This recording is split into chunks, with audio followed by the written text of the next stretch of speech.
9살 남자아이가 여행 가방에 갇혀 숨지는 등 아동학대 사건이 잇따르자 정부가 가정 내 자녀 체벌 금지법 개정에 나서며 대책 마련에 고심하고 있습니다. 하지만 아동학대 신고 접수와 심리치료 등을 맡고 있는 아동보호 전문기관은 크게 부족한 실정인데요. 잊을만 하면 반복되는 아동학대의 배경과 이를 막을 근본적 대안은 무엇인지 현장 전문가와 함께 알아봤습니다. 첫 소식 홍진호 기자입니다.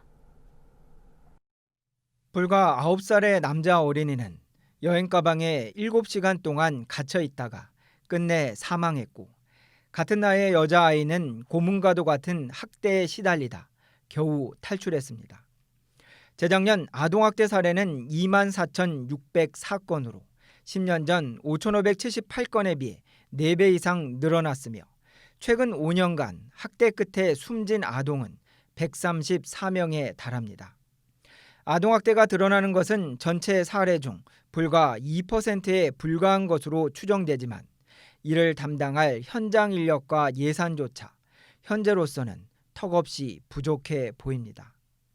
아동학대 사망 사건 등으로 인해 사회적 공분과 법 개정에 대한 논의와 진행은 계속되고 있지만, 현실적으로 이를 수행할 인프라인 인력과 시설은 부족한 상황입니다. 예산 또한 법무부 범죄피해자 보호기금과 복권기금으로 한정되어 있어 증액 또한 어려운 상황입니다. 지난 2007년에 문을 연 남양주 아동보호 전문기관 또한 개원 당시 6명의 직원이 현재 20명으로 늘어날 만큼 업무가 급증했습니다. 7년째 이곳에서 일하고 있는 서범석 관장은 아동학대의 80%는 부모에 의해 발생한다며, 우선 모든 국민이 아동학대 감시자이자 신고자가 돼야 한다고 강조했습니다.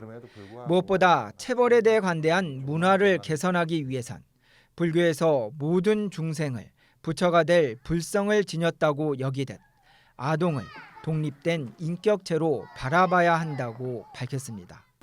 논문이나 기타 자료들을 살펴보면 불교는 아동을 두 가지 관점으로 보고 있습니다. 첫 번째는 아동을 독립된 인격체로 보는 것으로 모든 중생이 불성을 지니고 있으므로 아직 깨닫지 못한 중생일지라도 부처가 될 수 있다는 가능성이 있다고 보고 있습니다. 즉, 아동의 이주로 능동적인 발달과 깨달음의 세계로 갈 수도 있음을 인정한다고 볼 수 있습니다. 법무부는 자식에 대한 부모의 징계권을 삭제하고 체벌 금지를 보다 명확히 하는 방향으로 법 개정을 추진 중입니다. 하지만 전국 230여 개의 시군 구 중 3분의 1 수준인 68개에 불과한 아동보호 전문기관 확대 등 제도 개선이 함께 이루어져야 한다는 게 관계자들의 지적입니다. 훈육이란 이름으로 포장된 아동학대 사례를 막기 위해선 불교의 생명 존중 사상에 입각한 사회적 인식 개선이 무엇보다 필요해 보입니다. 서울 마포 다보원에서 BBS 뉴스 홍진호입니다.